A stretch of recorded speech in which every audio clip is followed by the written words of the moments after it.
English proteases channel पर आपका स्वागत है। आज हम लोग Wren Martin class 10th English का एक एक्सरसाइज सॉल्व करेंगे।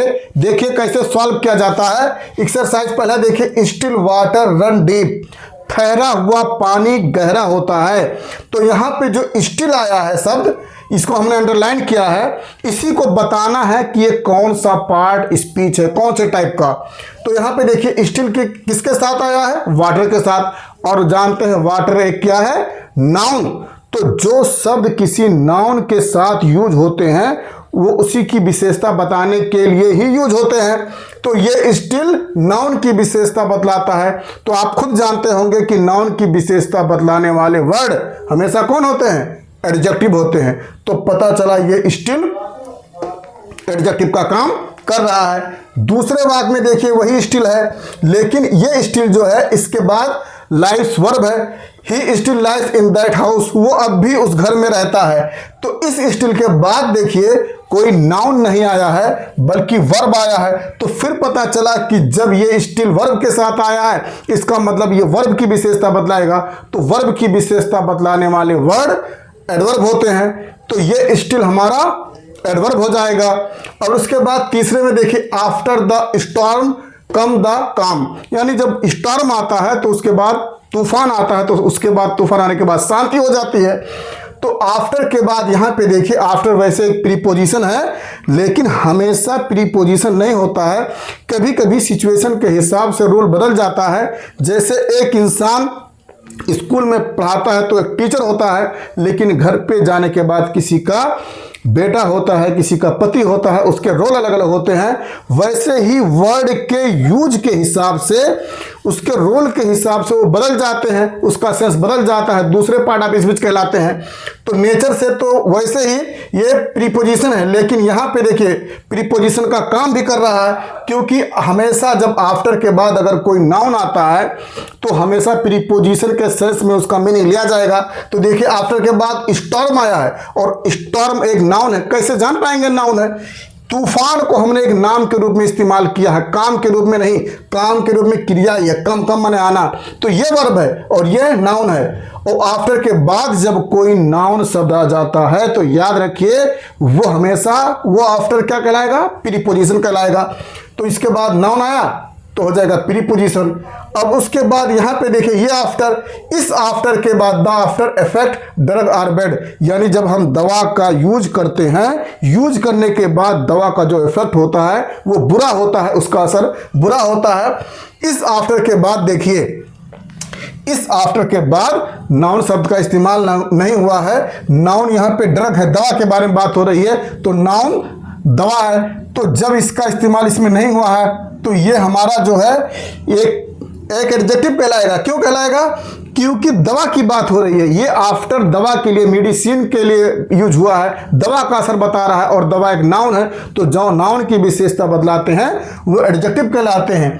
तो ये आफ्टर अगरचे नेचर से प्रीपोजिशन है, लेकिन यहाँ पर वो ड्रग की विशेषता बतलाने की वजह से यहाँ पे उसको क्या माना जाएगा, एडजेक्टिव माना जाएगा। यहाँ पे देखिए पांचवा example, the up train is late, यानी अप ट्रेन यानी जाने वाली ट्रेन, ऊपर वाली ट्रेन क्या है, लेट है।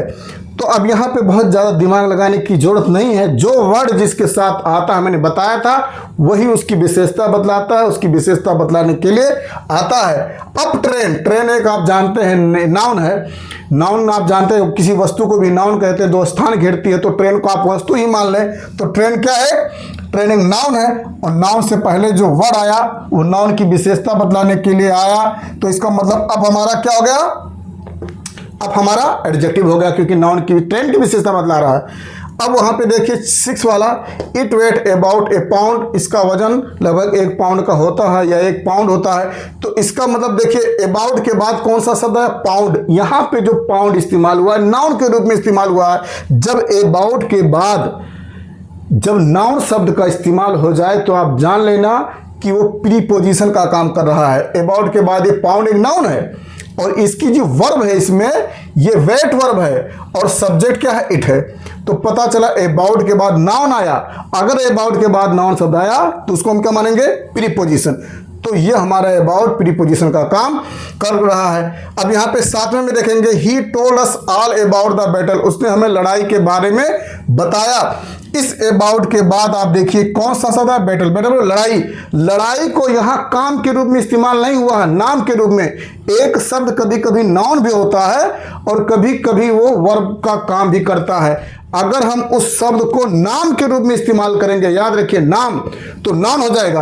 और उसी वर्ड को अगर हम काम के रूप में इस्तेमाल करेंगे तो क्रिया हो जाएगी। आप जानते हैं क्रिया किसी काम को, एक्शन ही को क्या कहते हैं, क्रिया कहते हैं। नीचे वाले वाक्य में आप जान पाएंगे कैसे। तो यहाँ पे देखिए ही सब्जेक्ट हो गया, टोल्ड वर्ब हो गया, बताना है, क्रिया आप जानते हैं। और यहाँ पे जो अबाउट के बाद जो बैटल आया है यहाँ नाउन है। तो मैंने बताया था कि जब अबाउट के बाद अगर नाउन शब्द आ जाएगा तो उस अबाउट को हम प्रीपोजिशन ही कंसीडर करेंगे, उसको मानेंगे। अब यहाँ पे देखिए, he was only A yard of me, वो मुझसे 1 गज की दूरी पर था। देखिए इस शब्द के बाद प्रोनाउन आया। तो जब प्रोनाउन आ जाते हैं या नाउन आ जाते हैं तो प्रीपोजिशन होता है। तो देखिए प्रोनाउन आया ऑफ के बाद, तो ये ऑफ हमारा प्रीपोजिशन कहलाएगा। अब यहाँ पे देखिए 9वें में, suddenly one of the wheel came off, अचानक एक पहिया बाहर आया। बाहर आना, कम ऑफ, कैम ऑफ एक क्रिया है। तो ये जो ऑफ आया है वो ऑफ के बाद नाउन नहीं बल्कि एक वर्ब आया है, ये वर्ब को मॉडिफाई कर रहा है, इसलिए ये एडवर्ब कहलाएगा।